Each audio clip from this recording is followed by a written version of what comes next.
Hello everyone, and welcome to this video, which will go over Chapter 4, Part 1, The Effectiveness of Language.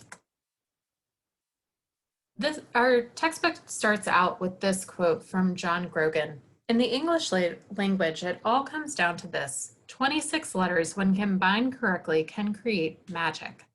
26 letters form the foundation of a free, informed society. As a word nerd, this is one of my favorite quotes about the power of words and language.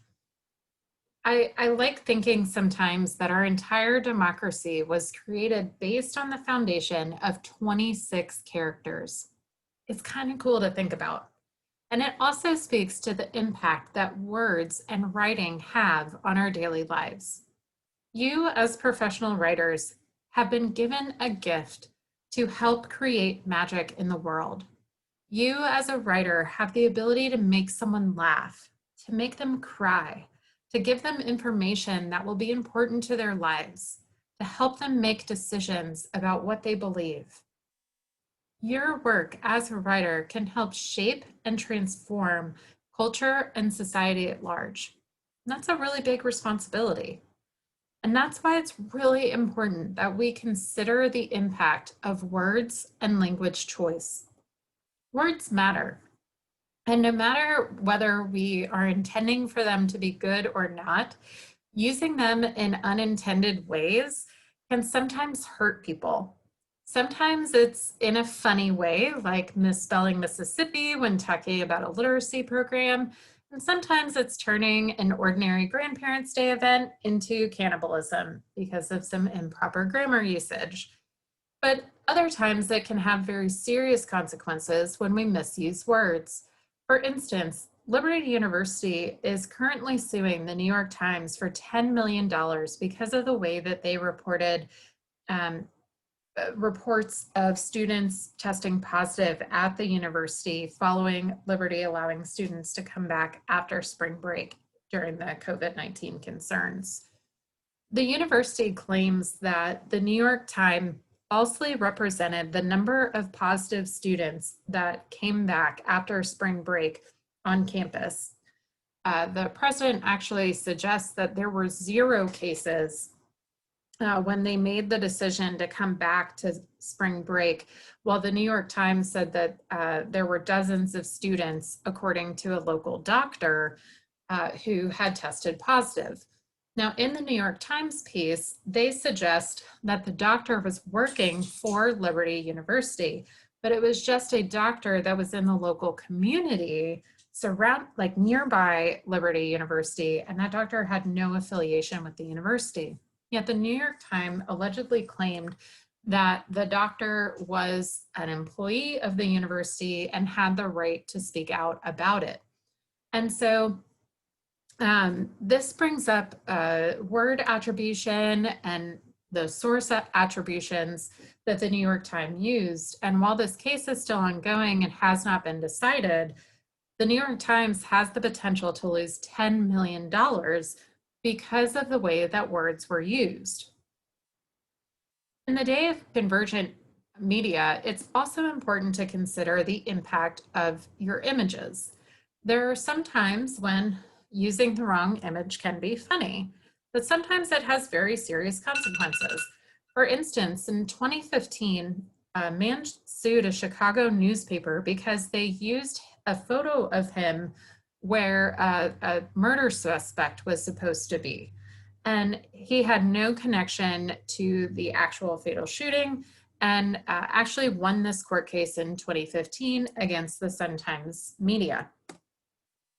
There are also instances of this happening recently where one photo is used when another was intended to be used. I actually took this picture very recently on August 25th from Facebook, where NBC News, the official account, was talking about Usain Bolt, the runner, testing positive for coronavirus. But instead of putting a picture of Usain Bolt in the feed, they put one of Kevin Hart, who is obviously not the fastest man alive. And while some people thought this was humorous, it speaks to a pattern of misrepresentation of people of color through the use of images in the media. And that can be potentially very serious and dangerous for representation of a diverse population.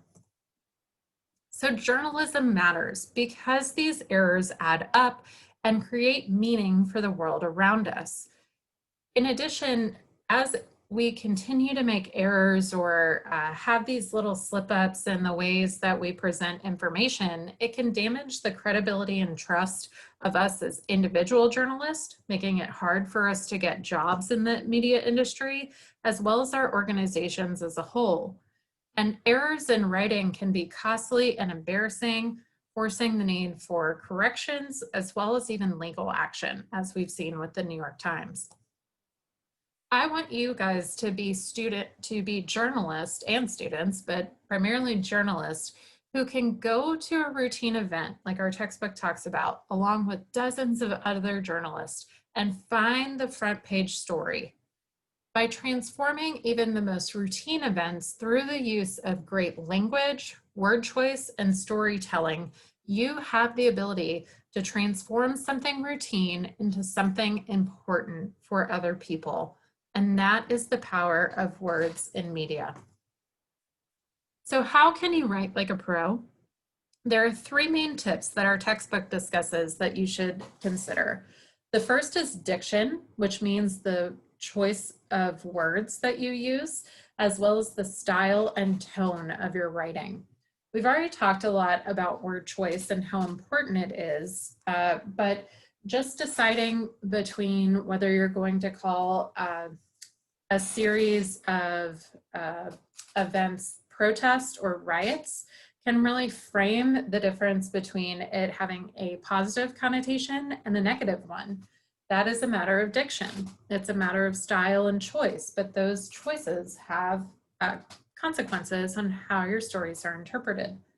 In the same way, if you're doing a hard news piece, but you have a humorous or funny tone, the tone and the needed style don't match up and therefore may jar your reader and not give you the meaning that you were intended. So diction can be very important when it comes to your writing. In addition, precision is critically important. Mark Twain talks about precision in word choice as being the difference between a lightning and a lightning bug, which are obviously very different. When you use the wrong word, it can really have a large impact on your writing overall. So you need to be very careful of words that have double meaning or words that are spelled similarly but have different meanings or definitions. In addition, precision is also very important when it comes to derogatory language. Saying someone suffers from dementia makes it sound like a terrible illness, where someone has dementia is just something that they have. So simple word choices can affect the way that minorities communities are portrayed. Another way to really improve your writing is through the use of action verbs. And we're going to talk more about this later on in the module with passive and active voice. But know that when you use action verbs that describe what the subject is doing rather than how they are or their being, it is more impactful in your writing. And I think your textbook gives some really good examples of this.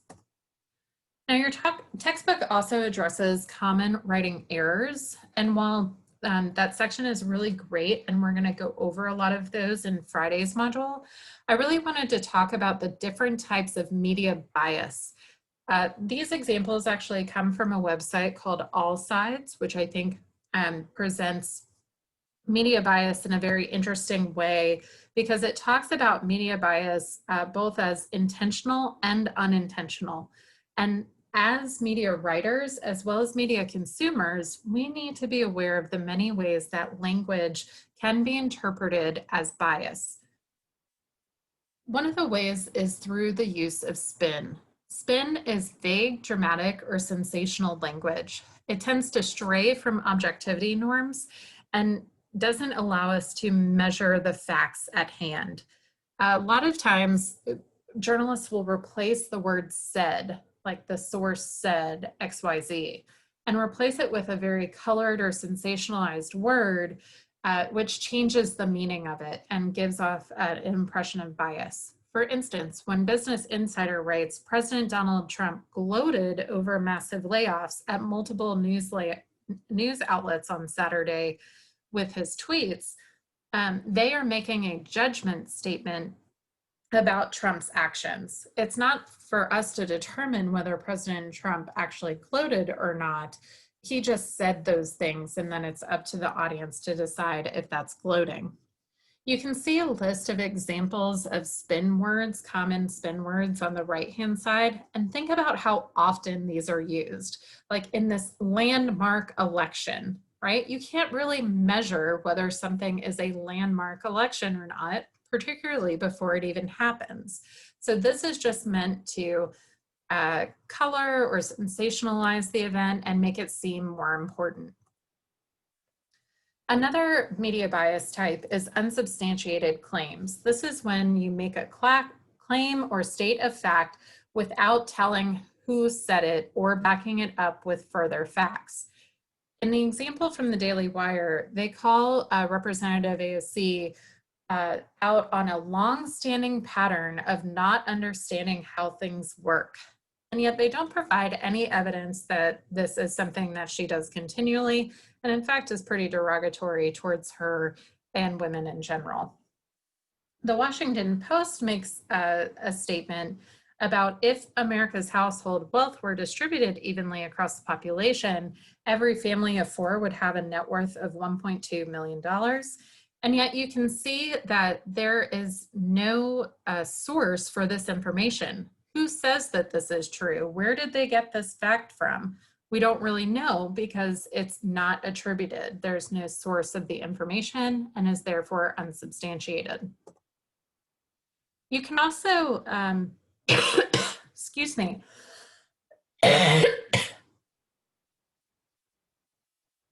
can also be dangerous to make unsubstantiated claims when it comes to crime stories, because until the courts actually decide who is guilty and not, we as the media should not claim that person's guilt or innocence, no matter what the evidence looks like prior to that court case.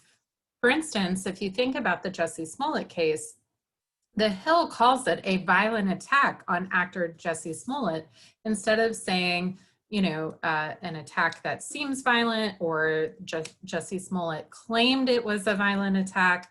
And as we know, this case later turned out to have been faked. And so therefore, the journalists at The Hill are inaccurate in their statement here.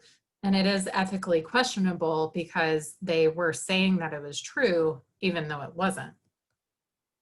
We can also present bias by presenting opinions as facts. And a lot of times we do this through subjective language choices.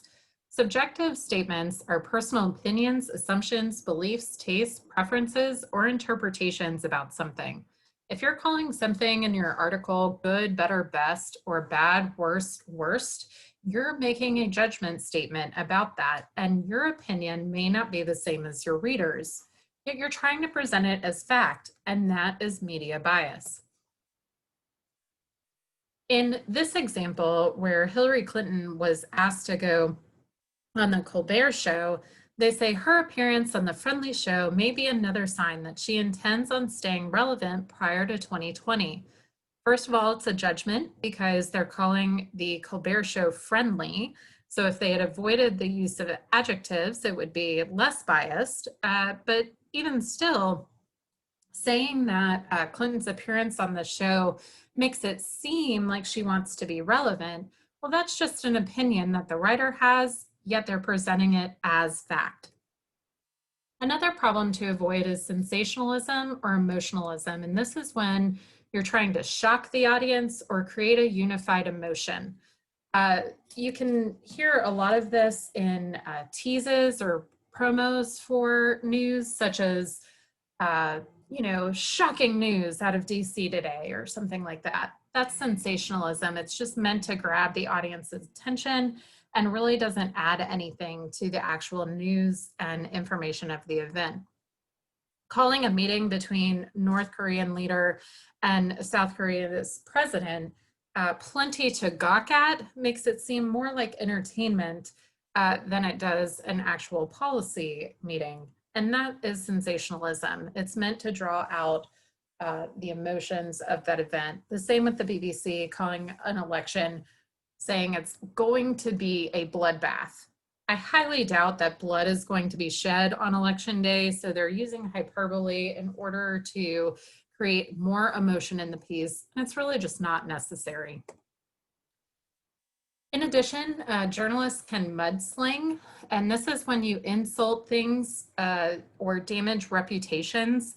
Ad hominem is an attack on person's motive or character traits as well.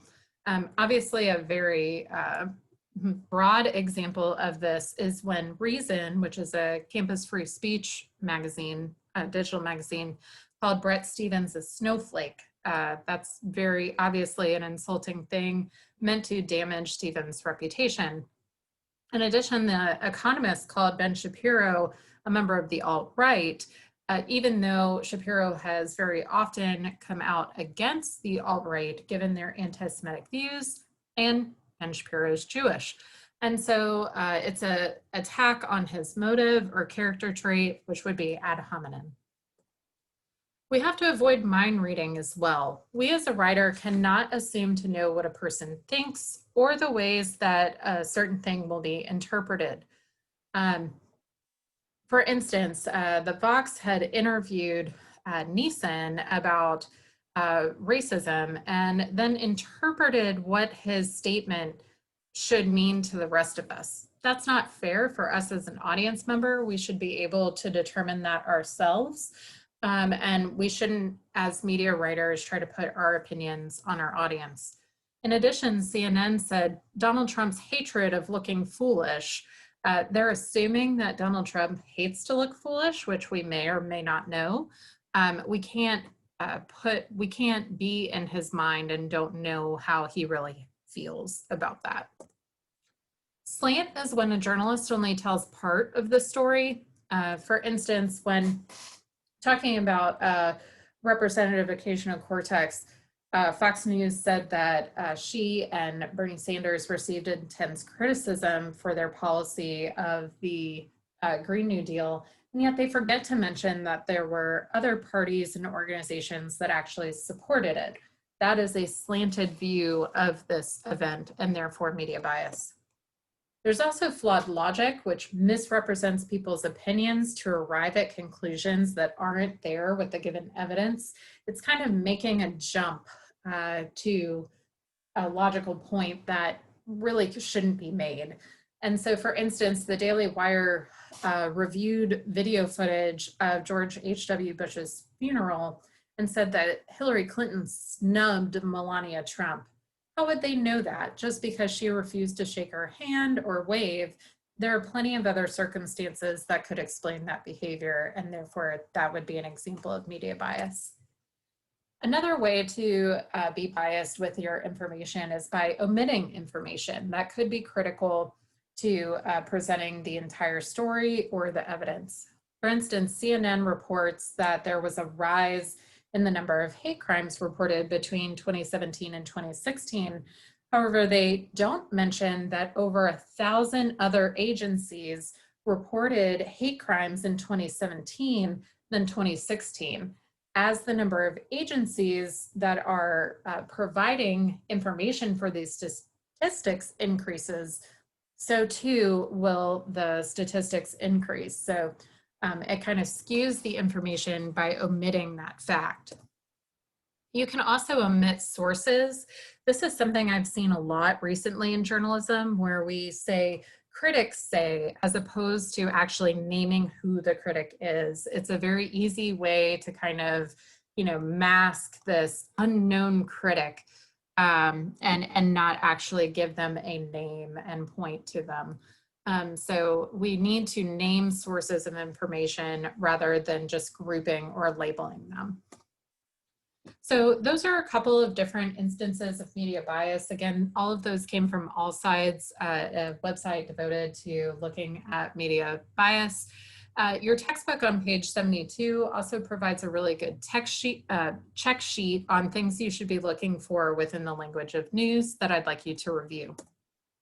So now that you've watched this video, you can watch the next one, which is more about how you can master grammar, then participate in the discussion post on grammar in the digital age, and make sure to do your homework from the workbook. You'll be in chapter 4, exercise 1. Please complete sections 1 through 6 and upload those to Canvas by Friday.